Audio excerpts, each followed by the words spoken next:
Hi, I'm Morgan Swank. I'm an illustrator and accessories designer, and I'm excited to share with you my class on portrait art, how to draw realistic faces from photos.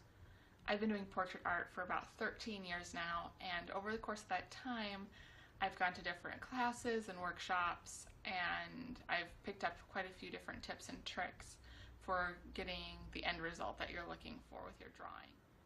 At the end of this class, you'll know how to outline accurately, create smooth skin tones, and realistic hair. Thank you so much for taking this class with me, and I can't wait to see y'all's projects. In this video, we'll be going over the supplies you need to take this class.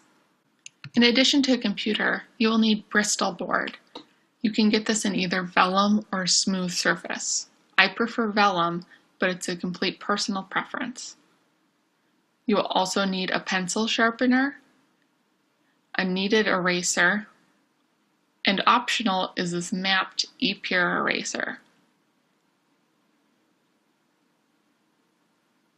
You will need a mechanical pencil. I like the lead to be 0.5 HB, but this again is a personal preference. In addition to the mechanical pencil, you will need several different regular pencils in a variety of weights from HB to 4B. You will also need a pack of tissues. I like the Kleenex travel tissues because they're easy to carry around, and most importantly, they don't have lotion in them. You'll also need a 2x18 gridded ruler. The next video will show you how to go about choosing a good photo for you to draw. In this video, we're going to go over how to choose a good photo for you to draw your portrait from. It is important to remember that when you are looking for a photo, you want to make sure that the photo is crisp and clear, so it has to have a pretty high degree of resolution. If you're starting to work from a fuzzy photo or one that you can't clearly see the details, your drawing is not going to be as crisp and clean as you would desire it to be. But the most important thing when you're choosing a photo to draw is choosing an image that is crisp and clear and has just a face looking directly at the camera. Those are the easiest photos to start from. Added degree of difficulty would be including scarves, including headdresses, any sort of additional fabric, jewelry, hats, anything that requires additional skill sets are more of an advanced technique.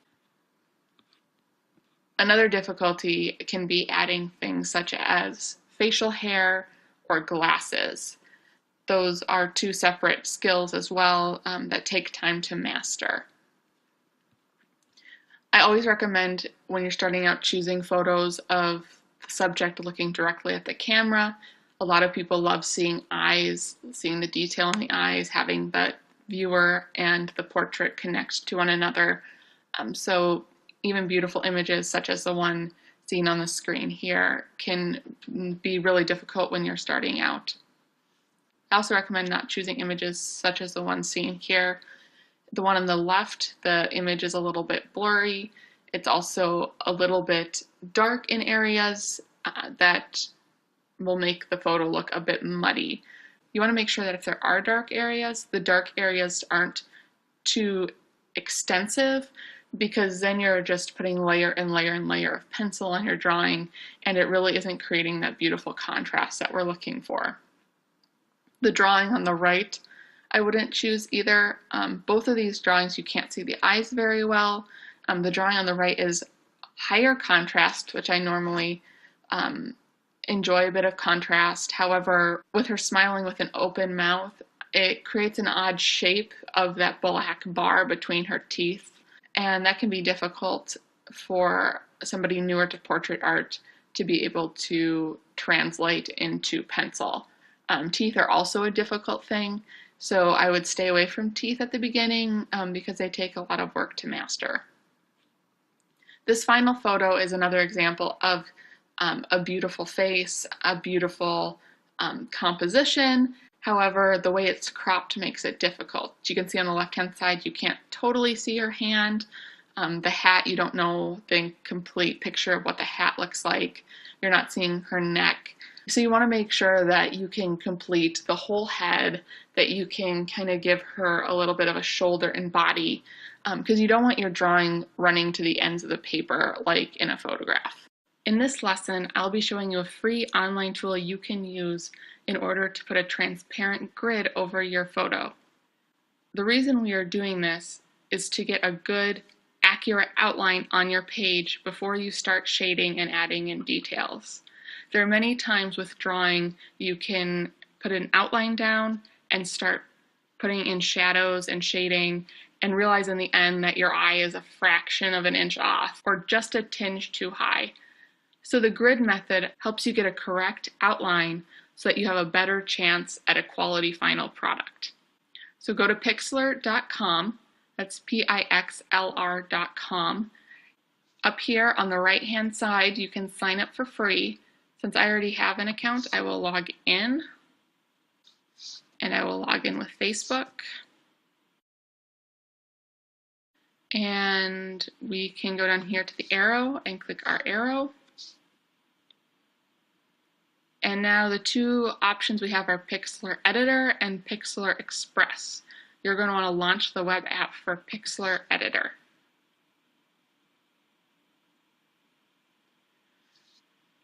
Now we have the option to just open an image straight from here, or you can go to File, Open Image, grab my image that I have selected. I'm going to crop it so that it looks like a portrait. So this is the crop function tool right here. I'm just going to crop it like this. Hit enter.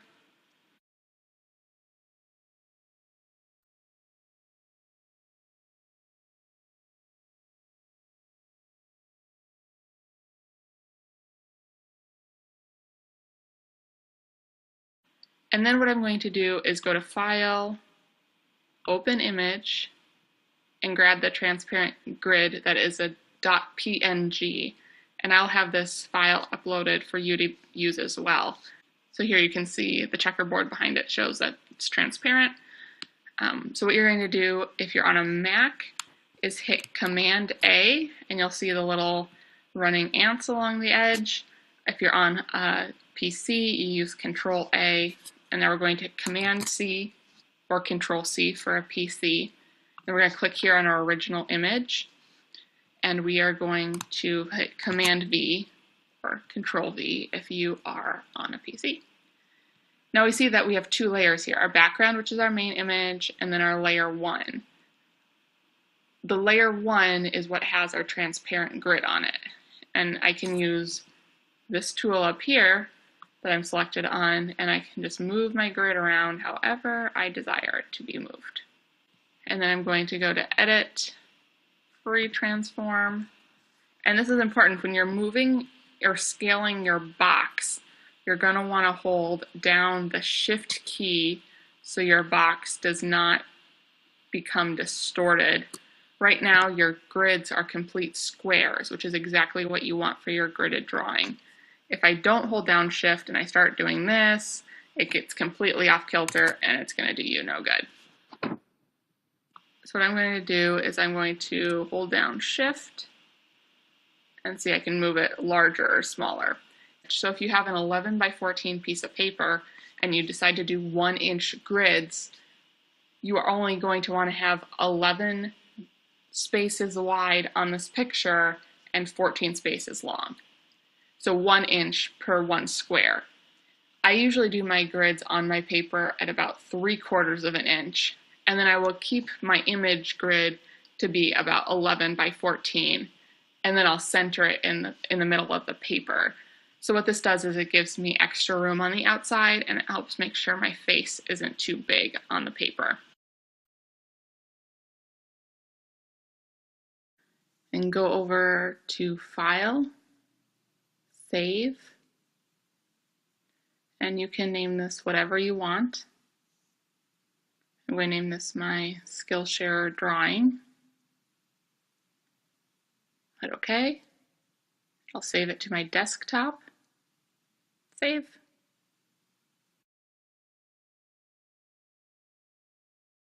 Now we can go over and open our picture, and you can see that this picture now has the grid on top of it.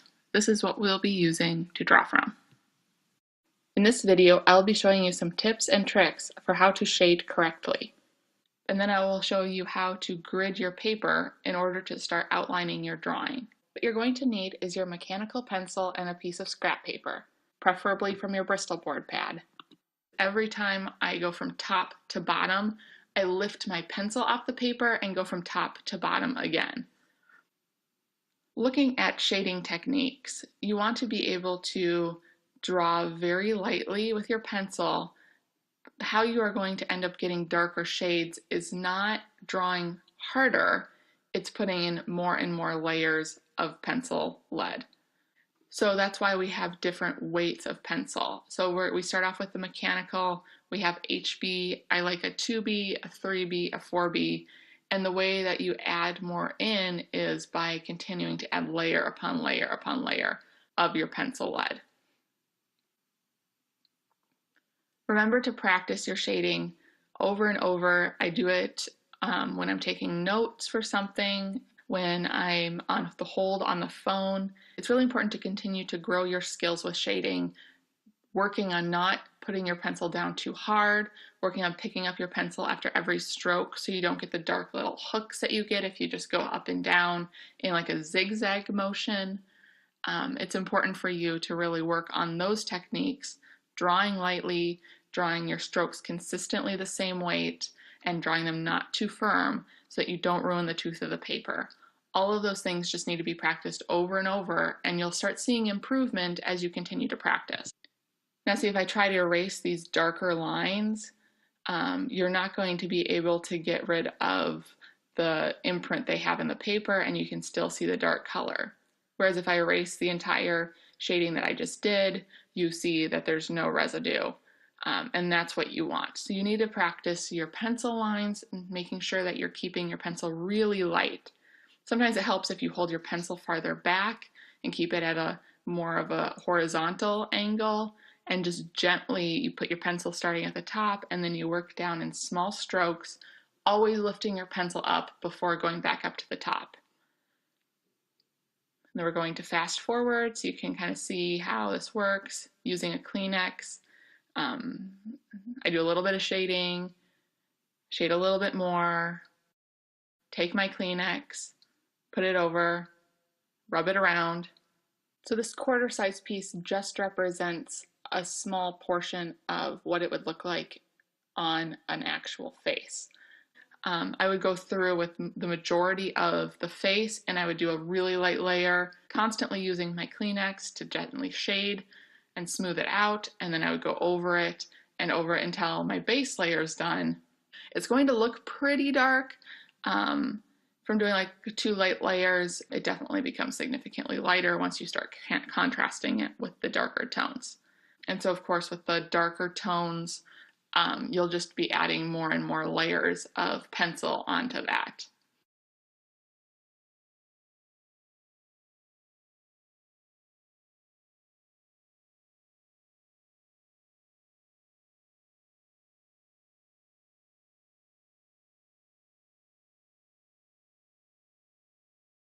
The best way to grid a drawing is to use the grids on your ruler in order to make the boxes. You do not want to start by looking specifically at the sides of the paper to be your measurement guides, because the paper will never be exactly 11 by 14 inches.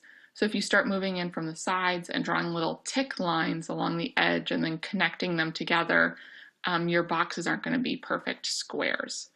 So first thing I'm going to do is do a little bit of math. If I want my grids to be 3/4 of an inch, but my paper is 11 by 14, what I need to do is figure out how many boxes, how do I center it on the paper if I need it to be 11 boxes wide and 14 boxes tall. So doing a little bit of quick math, you're going to want to start on the long side, in the 14-inch side. You're going to want to start up at 1 3/4 of an inch for your first line. And from there you will continue to make lines every 3/4 of an inch until you hit 14 boxes. So you'll have a border on the top and bottom of 1 3/4 of an inch. You may wonder why I don't like to have it directly to the edge, and there's several reasons. The first is I find that the drawing ends up being quite large if you do it 1 inch per square. It's nice just to have extra paper that's untouched so that people can really get the feel for the portrait. The face contrasts really well when you have it not directly covering the entire sheet of paper. This drawing is still going to be a little large because of how we gridded it. Sometimes if I want the face to be a little bit smaller, I'll just make sure that I have less squares on the head. So sometimes I'll count and make sure that I don't have too many squares on the head, because you can easily do the math when you overlay your grid in the computer program. If you know that each grid is going to end up being 3/4 of an inch, you can then go, okay, if I want the head to be 4 inches or 3 inches, then I know how many boxes I need to do that. All right, so then we're going to flip the page sideways and we're going to do the grid that way. So on the 11-inch side, if we're doing 3/4 of an inch boxes, you should have a 1 3/8 inch border on the left side and right side. So we go ahead and grid. The most important thing about the gridding of the paper is that you don't press too hard with your pencil. You really want to have an incredibly light hand. The most important thing is to make sure you're not losing the tooth of the paper. So the moment you press too hard with your pencil, that's going to completely get rid of the texture of the paper, and it's going to leave really difficult hard lines, and you're not going to be able to erase them. All of these grid lines need to be able to be erased. So if you want to try to first practice your shading and pencil methods, holding the pencil really lightly, not pressing too hard, because those lines need to be erased. And if you press too hard on your grid lines and you draw your entire outline and then you start erasing your grid lines and they don't come off, you just wasted a bunch of time. You're just not going to be able to use that outline. And also if you press too hard here and there, even if you're able to successfully erase a lot of the outline grid lines, you will have a difficult time shading over them and getting a consistent skin tone. In this video, we will be going over how to start putting in your outline using the grid method. When using your grid, what you're going to do is count over to the different squares. So starting with this drawing, if I count over 5 squares on the top row, that is the first time I come in contact with a part of her hair. So I'm just going to lay down some little markers, constantly looking at my computer screen. What you are going to need for this is your computer open with the drawing with the grid on it. And then you're essentially going to look at the grid and count over the spaces to where you should start putting different marks. I'm just going to start off by outlining the hair and going around the farthest edges of the drawing. You can start at any place you want. I think it's just easier going square by square. And then I just start going down the side, looking at the squares. Sometimes where it hits the line, I'll look and say, okay, this is hitting exactly at the intersection of these lines. This area is hitting maybe 1/4 of an inch on the horizontal line of this box. And you're just going to have to start eyeballing what's happening in a specific square, where are lines intersecting, and start putting down little marks. I just start marking things that I feel like are important. So I started on the left-hand side. Sometimes it's easier to work left to right because then you don't like smudge your hand over everything at the end. Sometimes I just jump around. It really just depends what you're comfortable with. If you want to start at the top and work your way down to the bottom, if you want to start at the middle and work your way out, just make sure you're constantly counting what square you're in and where it is in relation to the side of the drawing. Because you need to just make sure you're drawing the eyeball in its correct square. Otherwise, you're going to have an eyeball in the wrong spot in the drawing. So keep counting which grids are where. You can even make small notations on the X and Y axis, A through K on the X axis and 1 through 14 on the Y, if that helps you keep things straight. And then once you start getting more pieces or more lines of the illustration in, it's easier to remember where you are or where things are supposed to be placed. So we're just going to go and keep adding in different lines, keep making marks, continuing to go back. This is never just a one time through the box and you're done. I start putting in some basic lines, some lines that are easier for me to see, especially if things like intersect at certain points. I like putting those lines, and then sometimes I'll just put the lines on the box edges, and then I'll go back in and kind of put the curve in if I'm on the chin, doing different hairlines as well.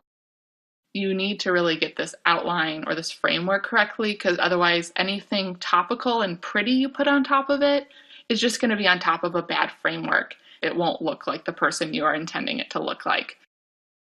So take your time on your outline. I'll go through it and I'll draw the outline, and then I'll take a step back, take a break from drawing. I'll leave it, I'll come back, I'll look at it and just be like, okay, what does it look like? I really just like to spend as much time as I need on the outline, because like I said, I know that it's not going to look as nice in the end if I don't have this outline right. Take breaks, step away, sometimes prop it up on a bookshelf and then look at it from a distance off after not looking at it for a while. See if there's anything that just doesn't quite seem right. And that just takes practice. It just takes time to understand what you're doing, time to see kind of trouble spots you might have and working through those. So we're just going to keep going and outlining using a very light hand, easy to erase. Don't worry if your line isn't exactly correct. If you feel like something's not looking quite right, just flip your pencil around and erase it, or use your kneaded eraser and just kind of erase it as need be. Do everything in relation to that one box on the grid.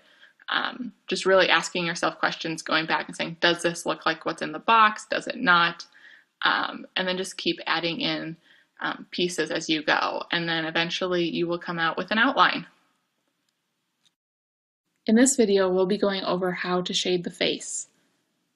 It is important when you begin to really use your pencil very lightly on the paper.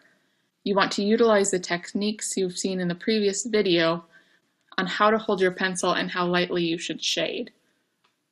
We're going to shade the entire face with a thin layer of graphite. When doing this, shade in small sections, then use your Kleenex to go over the pencil, working your Kleenex in a circular motion in order to remove the pencil lines.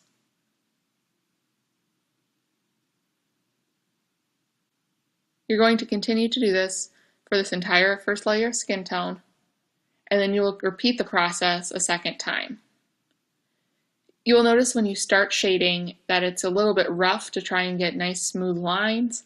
As you start to build up the amount of graphite on the paper, that then it'll become smoother and smoother as you go. Another important thing is to ensure that your outline doesn't get completely removed when you start shading and using your Kleenex. So I will continually go back in and reinforce those lines that were on our outline. So around the eyes, the nose, the lips. And then continue to shade. Usually I start with my mechanical pencil or my HB pencil. The mechanical pencil can be difficult if you don't have a light touch, so I would then recommend using your HB. I usually sharpen my HB and then hold it at a slight angle, hold it loosely from the bottom, and then shade consistently over the entire face. Once I have the entire face shaded twice, I will start going in and adding where I see darker tones. If you're not used to drawing from photos, you can go on to Pixlr and change your photo to black and white. This might help you be able to see the different values in the skin tones. Sometimes it's hard to translate the color photo to black and white. If you want to, you can definitely go and change your photo to grayscale. I continue drawing, I start working around the edges, I look at the darker tones in the drawing, and I will start adding some of those in, still using my HB pencil. It's just slowly building up the layers of graphite. It's just a long, arduous process of continuing to put in the layers of graphite needed. And when you're doing this, especially on the first layers, you're going to want to spread them wide. So if there's like a dark spot around the face, you want to make sure that you're not just shading that one little dark spot, but you're shading all the lighter tones around it too. And then we'll go back in with a 2B and a 3B and sometimes even a 4B, and then we'll continually making those darker spots darker. So it's a gradual process of continuing to layer upon layer the graphite.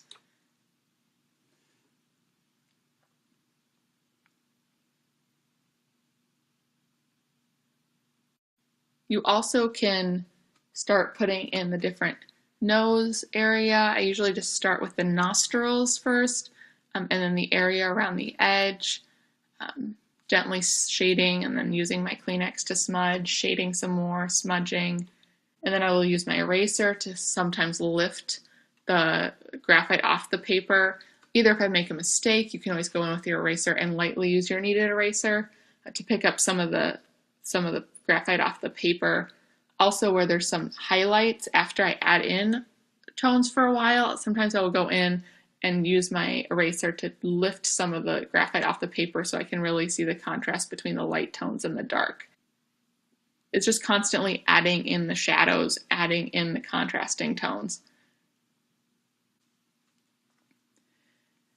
Usually when I'm drawing, there's a period of time where I think I've ruined it, that I can't really tell what's going on. Just trust your instincts, use your hand lightly, keep looking at the photo, going back to your drawing, seeing where the dark tones are, where the lighter tones are. When you're looking at a dark tone and you can't tell how dark it is, look at the photo and say, okay, how is it dark in relation to, say, her nostril? How is it dark in relation to her eyebrow? How is it dark in relation to her chin tone? And then you're going to be able to say, okay, it's not as dark as her nostril, it's a little bit lighter than her eyebrow, but it's definitely darker than her chin. So then you know, okay, I need to be between the range of her eyebrow and her chin for this shadow. So it's just using a method of deduction. It's just using a method of deduction to be able to tell which tones you need to use. Everything is in relation to each other. The right amount of shading on the face contrasted with the right amount of shading on the hair, that is when your drawing looks realistic. It's like if you're taking a photo of somebody in a really light setting and they're completely blown out and everything's really light, and then you go take a picture of somebody in a really dark, shadowy room. You're not going to want to put the face of the shadowy room with the light blown out hair with the room that had a lot of exposure. What you want to do is to make sure that they both match each other, because when your portrait matches, when your face shadows and those tones match the tones that you're getting with the hair, that's when your face looks realistic. In this video, we'll be going over how to shade hair. When I start shading, I usually start at the top of the hairline, up near the part, and I'll start putting in longer strokes in the direction that the hair is going. So unlike when you're drawing the face and you just go in whatever direction you feel like, I like doing longer strokes in the direction that the hair is going so that it creates that downward fall. So I'll start off closer to the face, and then I'll start taking my pencil line going in different lengths, and this makes the hair look more natural. Sometimes when I'm working around the curve, it can't be helped and my lines are of similar length. I work hard to not have the same amount of shading overlapped by the same amount of shading, because then it can just look really fake and it doesn't look like natural hair coming from the head. So I move around a lot. I use my mechanical pencil and my HB to start, and I will just look at the drawing and I'll see where the highlights are and where the shadows are, and I'll just start placing those lines in and then start working around, gently shading all the way down. Again, you're not pressing hard with your pencil. Again, you're not pressing hard with your pencil. What you're doing is you're using your pencil lightly and you're just adding layer upon layer. When you go back into erase for highlights or add definition or make a change, you don't need to worry about pressing too hard in the paper and that you can't erase what you need to erase.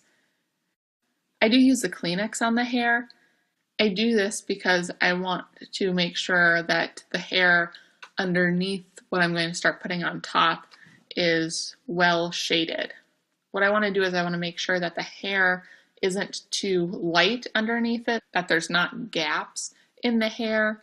So usually the first layer or two, I will use my Kleenex to start smoothing, and then I'll go over it again with my HB and my mechanical pencil in order to create the hairline. So in the end, you don't want the hair to look smudged. You want to see individual lines, but you don't want to have it look really stringy. The problem with hair is it can either look really smooth or it can look really stringy. And stringy hair isn't good because it just looks like she has greasy hair. And it doesn't look realistic and takes away from the overall quality of the drawing. But too smooth hair makes it look too much like skin tone. And one of the great parts about drawing and what makes it look more realistic is when you get the contrast of that smooth skin tone with the contrast to the little bit more rough texture of the hair. I like to flip the drawing around. I do this too when I shade the face. I didn't for this demo video, because I wanted to keep it straight up and down as much as possible for you to constantly see the evolution of the drawing. However, with the hair, it's just too difficult for me to get the long lines needed, so I am flipping it around. So I'm going to keep flipping it around. There's times where I'll draw and I'll erase because it doesn't look right, but it's easy to do that if you're using your pencil lightly. So after the hair is done, what I like to do is go back and continue working on the tones of the face. After you put the hair in, you can see whether you have enough or too little shading on the face. I realized that I needed to make the area around her eyes darker, that the picture that was more contrasted than what I had. Put in a little bit of clothing on the side so she's just not a head floating in space, and gently smoothing that. And then I erase all around the drawing on the white paper, and then I'll look at it and see what needs to be changed. What's great about not drawing too heavily and being able to keep the tooth of the paper is that you really can go back in and erase a significant amount if you need to make a change. So on this drawing, I realized that I opened her eyes a little bit too much and that I needed to go back and make those look a little bit squintier, make her look a little bit more pensive. I went back in and realized that her hair needed to be done a little bit differently, that I didn't have her hairline quite right. So then I went back in and worked on that. Again, it's just a fine-tuning process. For the sake of this demo video, I tried to make that process as short as possible so that you could see the evolution. But if I was working on a full portrait as a commission piece, I would do this process over multiple days in order to give myself a fresh perspective. When you draw for a couple hours at a time, it can eventually morph into what you think you want to see, and you're not actually seeing the drawing how it is. Most of the time you can, if you draw lightly enough, you can definitely erase and reshape a bit to get it to where you want it to be. So I would just work through this process. It doesn't happen on your first go around, usually. It's definitely a process, and what's great and rewarding about it is that as you continue to do this process, you get better and better. I still enjoy doing this over and over and seeing improvements that I make, and I'm excited to see where your drawings go and how much you all improve. I would love to see your projects, show me in progress shots. I'm excited to have people also doing portrait art along with me.